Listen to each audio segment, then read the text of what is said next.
खुशामदीद आपका हमारे channel facts factor में। इस वीडियो में हम आपको बताएंगे हिंदुस्तान की अजीम गुलकारा के बारे में जिनका नाम है लता मंगेशकर।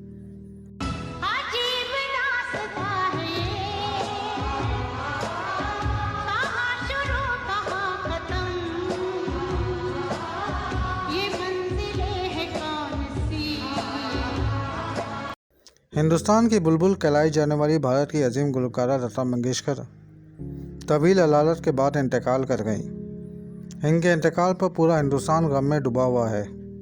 हुकूमती सतह पर पूरे हिंदुस्तान में शोक का ऐलान कर दिया गया था। लता मंगेशकर के इंतकाल पर हिंदुस्तान के साथ साथ पाकिस्तान के फ़नकारों, सियासतदानों, अवाम ने भी बहुत अफसोस का इजहार किया और पाकिस्तानी फ़नकारों ने इनको खूबसूरत अंदाज में ख़राज तहसीन भी पेश किया। भारत का फ़ख्र करार दिए जाने वाली लता मंगेशकर ने अपनी फ़नी ज़िंदगी का आगाज़ कैसे किया, इन्हें किन मुश्किलात का सामना करना पड़ा, ये सब हम आपको आज बताएंगे। लता मंगेशकर 28 सितंबर 1929 को वस्ती हिंदुस्तान के शहर इंदौर में पैदा हुई। इनके वालिद का नाम पंडित दीनानाथ था, जो खुद भी एक गुलकार थे। लता मंगेशकर अपने बहन भाइयों में सबसे बड़ी थी। इनके सब बहन भाई भी गुलकारी का शौक़ रखते थे। इनके वालिद एक ड्रामा कंपनी भी चलाते थे और इसके साथ साथ मौसीकी की तालीम भी दिया करते थे। लता मंगेशकर को बचपन से गुलकारी का बहुत शौक़ था। अपने वालिद से बहुत डरती थी और इनके सामने कभी नहीं गाती थी। लता मंगेशकर ने अपने एक इंटरव्यू में बताया है कि वालिद एक अपने शागिर्द को रियाज़ करवा रहे थे कि इनको अचानक कहीं जाना पड़ा। इन्होंने अपने शागिर्द से कहा कि तुम रियाज़ करो, मैं अभी आता हूँ। इस वक्त मैं बालकनी में बैठी थी और इनके शागिर्द का रियाज़ सुन रही थी और वो शागिर्द एक बंदिश गलत लगा रहा था। मैं कमरे में गई और उससे कहा, तुम ये बंदिश गलत लगा रहे हो। फिर मैं इसको गा कर सुनाया। इतने में मेरे वालिद वहाँ आ गए। मैं वहाँ से फिर भाग गई। इस वक्त मेरी उम्र 4 से 5 साल थी और मेरे वालिद को इस वक्त तक मालूम नहीं था कि मैं गाती हूँ।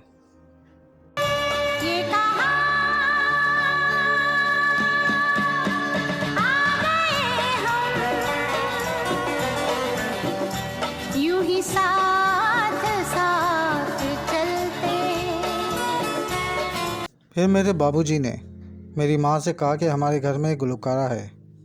अगले दिन बाबूजी मुझे सुबह 6 बजे उठा के बिठा दिए और हाथ में तानपुरा पकड़ा दिए। लता मंगेशकर ने 9 साल की उम्र में पहली दफ़ा स्टेज पर अपने वालिद के साथ परफॉर्म किया था। लता मंगेशकर का फिल्मी सफ़र निस्फ सदी पर मुहित है। इस अरसे में 36 हिंदुस्तानी ज़ुबानों में 30,000 से ज़ायद गाने गाए। 1940 में फ़िल्मों में गानों की इतनी गुंजाइश नहीं हुआ करती थी। लता मंगेशकर ने अपने घर का खर्चा चलाने के लिए अदाकारी शुरू कर दी।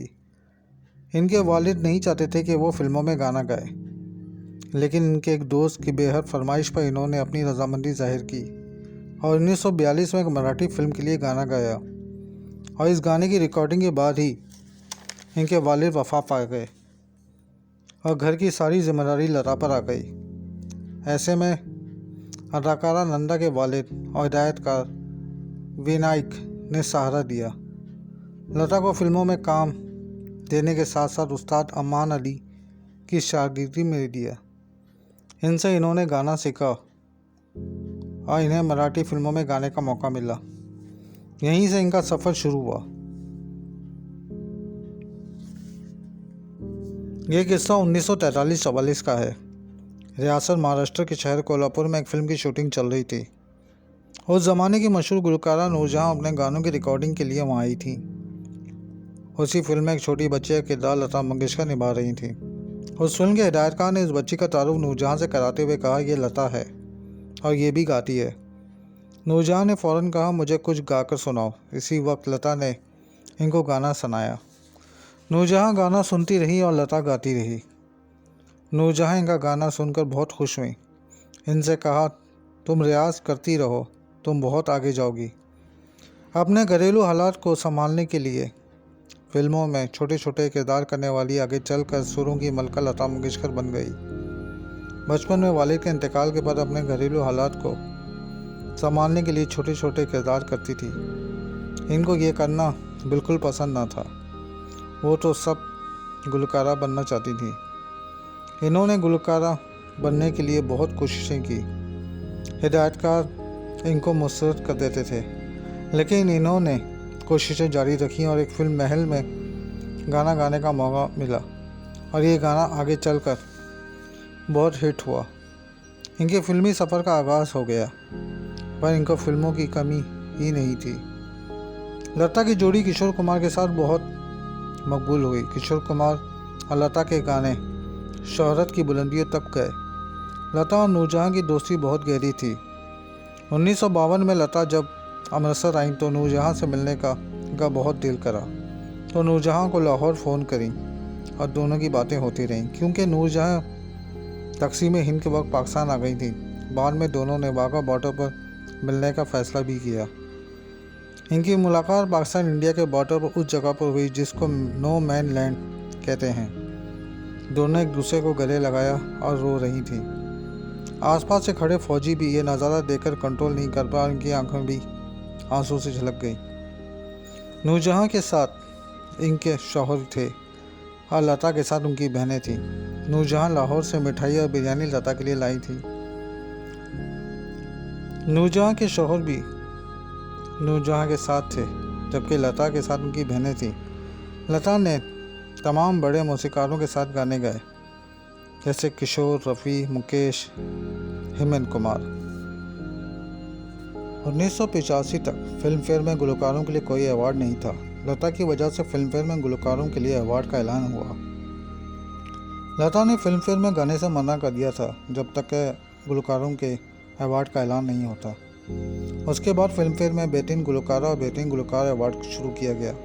लता बहुत जिंदा दिल औरत थी। वो ज़िंदगी को बहुत एंजॉय करके जीना चाहती थी। उनको क्रिकेट का बहुत शौक था। वो ओवल में पाकिस्तान इंडिया का मैच स्टेडियम में भी जाकर देखी थी। लता के पास गाड़ियों की बहुत अच्छी कलेक्शन थी। 1964 से पहले लता को अपने हर गाने के लिए 200 से 500 रुपये मिला करते थे, लेकिन फिल्म संगम से उनको हर गाने के लिए 2000 रुपये मिलने लगे थे। लता ने फिल्म वीर ज़ारा के गाने के पैसे नहीं लिए थे। वो बोली थी, यश मेरा भाई है, लेकिन फिल्म रिलीज़ होते ही यश चोपड़ा ने लता को मर्सिडीज़ गिफ्ट की थी।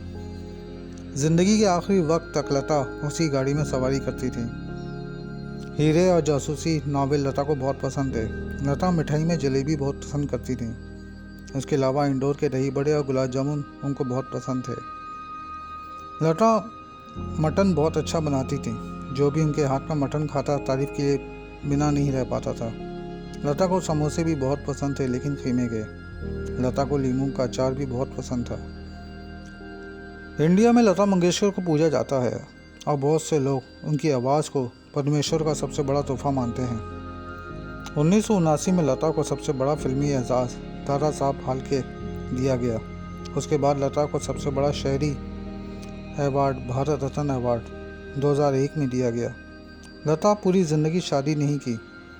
लता ने बताया था कि जन्म कुंडली उनके वालिद ने पढ़ी थी और वो बोले थे, लता तस्वुर से भी ज़्यादा मशहूर हो जाएगी, पूरे घर का ख्याल रखेगी और शादी नहीं करेगी। लता कहती है, अगर मैं शादी करती तो शायद मेरी ज़िंदगी कुछ और होती। कभी तन्हाई महसूस नहीं की। मैं हमेशा अपने घर वालों के साथ रही हूँ। लता मंगेशकर के बारे में कहा जाता है कि लता मरहूम उस्ताद सलामत अली खान को पसंद करती थीं। ये एक तरफा ताल्लुक़ बाद में मोहब्बत की दास्तान में तब्दील हो गया था। दोनों शादी करने के लिए राज़ी भी हो गए थे, लेकिन नागुज़ीर वजूहात की बिना पर इश्क मंजिल तक ना पहुंच सका। लता कई दहाइयों तक अपनी आवाज़ का जादू चखाने के बाद कोरोना वायरस और नमूनिया का शिकार हुई। इनका मुंबई के मकामी हॉस्पिटल में इलाज जारी था, लेकिन बीमारी की वजह से उनके मुतअद्दिद अज़ा काम करना छोड़ दिए थे, जिसकी वजह से इनकी हालत बिगड़ती चली गई और वो इंतकाल फरमा गई। भारतीय हुकूमत ने उनकी खिदमत के पेश नज़र उनको ख्वाजा तहसीन पेश किया और उनकी आखिरी रस्मात सरकारी हैसियत में अदा की।